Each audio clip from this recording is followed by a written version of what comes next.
back to our special show, Quarter Se Quarter Tak. Well, now let's move to the big heavyweight in the index itself, the banking sector. Already we've got two results which were good. That's IndusInd and South Indian Bank. Abhishek Kothari joins us with what to expect from the rest of the banks. Demonetization is expected to take a toll on loan growth for majority of the banks, while low-cost deposit accretion could keep its cost of funds on the lower side. Credit cost is expected to remain elevated for corporate-focused banks, while earnings are not comparable on a YOY basis owing to asset quality review undertaken in Q3 FY16. On State Bank of India, slippages from restructured book, watch list and SMA2 accounts will be seen closely. HDFC Bank could miss its 20% profit growth that it has been showing owing to lower loan growth after demonetization and FCNR redemption. FCNR redemption could also impact loan growth of ICICI Bank, while its credit cost is expected to remain on the higher side. Axis Bank slippages from watch list and restructured will be seen closely, which is expected to keep its credit cost on the higher end. Okay, Abhishek, thanks a lot for that. Well, of course, the banks have already started with IndusInd and South Indian Bank, and they have looked good. But the other big sector to watch out for would be FMCG. Once again, here also, demonetization impact would be there. Some companies also cut their ad spend, so that could also actually help them favorably. Mangalam will tell us how the earnings will pan out. But for consumer companies, not a bad quarter will actually be considered good because of the demonetization impact. Remember, that hurts their demand owing to lower cash in people's hands. At the same time, lower demand activation as the companies have deferred their ad expenditure. And finally, the supply chain disruptions for all the consumer companies. Not just that, they're also operating in a higher input cost environment. So volume decline is expected across the board. 1 to 2% for the leaders, HUL and ITC. Roughly 2 to 3% for Dabur and Imami. And a deeper cut for, say, Asian Paints, Marico and Britannia. They're anywhere between 5 to 8%. Though the joker in the pack could very well be Godrej Consumer Products because 50% of their revenues come from exports. Most important will be management commentary. Of course, that will be, Mangalam, take your point on that. But first, we want analyst commentary or expert commentary. And Dhananjay and Sanjay are with us.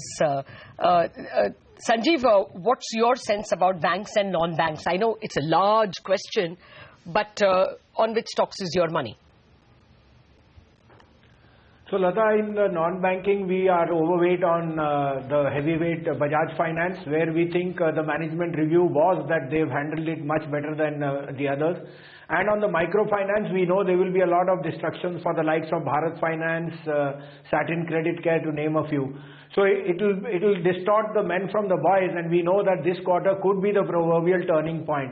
However, on the banking side, we are relatively bullish on we think that the PSU banks, particularly the large cap State Bank and Bank of Baroda, could actually surprise, because Bank of Baroda has been through this constant review, and Mr. Jayakumar, who I have a lot of trust in, I think definitely will see a turnaround this quarter, particularly on some light on the asset quality and the right back. Also, I think the lower credit cost indicated of 60 basis point by IndusInd could actually mean a larger lowering for these two majors, and that is what we would be pleasantly surprised. ICICI, I think, will again on the private side be again seeing some right backs, and that could add to the bottom line. But for them also, what would be the watch list will be the key. Okay. Dhananjay, FMCG, because on one hand, you might have a demonetization problem, but on the other hand, the costs will be down as well because they clearly cut down on advertising. How would you approach this sector?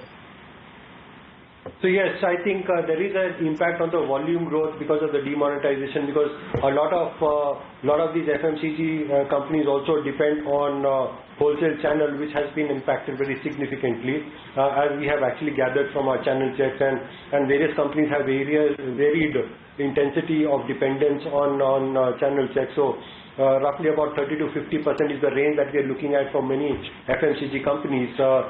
See, the analysis that we have is that if you have a volume growth which is actually coming off and you do not have the pricing power, then in the context where the material costs have actually gone up for many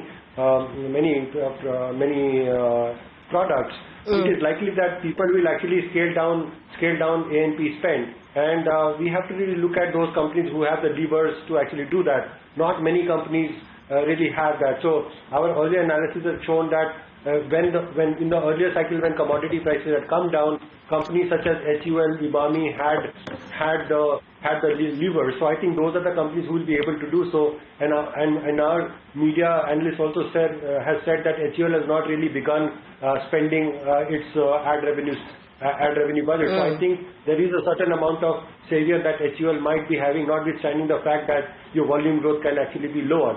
So that generally will be the sort of outlook for the FMCG companies. Our picks out here would be Godrej Consumer, followed by GHCL and Britannia. Britannia I would say from a prospective standpoint, I would assume that as government stimulus pans out, as we are seeing that the Prime Minister has announced some of them, budget would also incorporate some of the stimulus. I think from that standpoint, it could be an opportunistic. It can be an opportunity if there is a correction in valuation, especially with Britannia, because there is a structural growth in various regions that they are implementing. So that is one thing that we will look at. As far as other things are concerned, with respect to other consumer names, Asian Paints seem to be giving better, guidance or review of how they have confronted the demonetization thing. So I think Asian Paints and Berger are other two picks that we have identified. We have a positive bias on these two stocks. Yes, actually, I did have an occasion to speak to both Abhijit Roy and KBS Anand, and one of the big things they said is that real estate first-time home movers or construction is not really their big buyer. Their big buyer is home renovation, home improvement, and there perhaps when you want to paint, you want to paint. Exactly. It's not really that much of a cash crunch is their hope at least. But we'll have to wait and see, of course. Well, we'll try and get back to those two segments, time permitting. But the big sector which clearly told us in no uncertain terms that they have done badly in November and December was cement, to such an extent that the 5% growth in the first half was expected to be negated by some in the second half. But in any case, Nigel is our in-house expert. Nigel, what are you expecting? Well, for cement companies, demonetization definitely will play a negative impact, particularly for the second half of the quarter. Now, remember, cement prices are high on a year-on-year basis, though input costs, coal price has spiked. We have seen that, in fact, petcoke prices as well have spiked up, so that won't be very good news, particularly in terms of margins. The all geographies, on a year-on-year basis, we have seen that, in fact, the prices have moved up. In terms of pan-India players, we have ACC as well as Ultratech Cement over there. We'll get a degrowth that's coming in there. While, in fact, if we take a look at the not-placed players, JK Cement, that one will see a degrowth of around 8%. That's what will hurt their numbers. And also, we'll have Shree Cement. Over there, we'll see a growth of around 4%. But that's only because capacities have been coming on stream. If you're looking at for a good set of numbers, India Cements could be that stock. Because, in fact, we will see a good growth in terms of volumes. Okay. Before we take a break, Sanjiv, very quickly, any cement stock that you would bet on? Most of them have still not, seen a big rally post that fall that we had. Well, we've had a buy on Ultratech as our top pick. We think they will weather the storm well, and like you rightly pointed out, we know that both volumes and margins are going to be under pressure. But we want to be with the leader because we think this, the low-cost housing stimulus and the excise cut which we expect in the budget will add to the bottom line. So it's going to be, for us, it is Ultratech, Ambuja and JK Lakshmi Cement in the mid-cap where we are betting on, and we think any decline would be an opportunity to accumulate. All right, gentlemen, we'll do one thing. We'll take a break. We've got lots more sectors to talk, and we are going to do that. We have oil and gas, metals, all that coming up in a minute after this break.